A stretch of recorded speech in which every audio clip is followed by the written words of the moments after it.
बारे पहले कौनो सामान से तोरा चीटर बारे भले ऊपरे ऊपर भइल चीटर बारे अच्छा भले ऊपरे ऊपर भइल चीटर बारे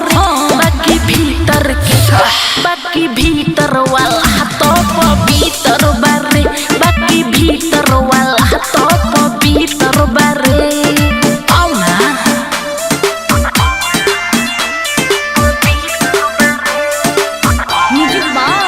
डीजे विकास सीतामढ़ी जिया फिल्म्स रिकॉर्डिंग स्टूडियो दिल्ली।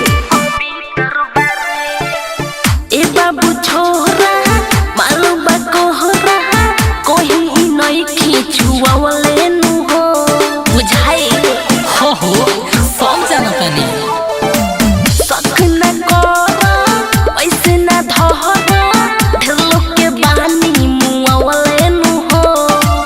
हमरा से करत बहाना बारे रे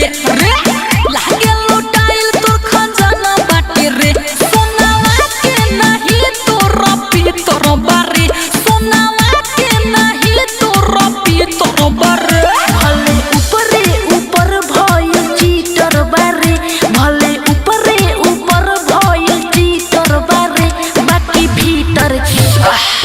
भीतर वाला तो पवित्र बारे बाकी भीतर वाला तो पवित्र बारे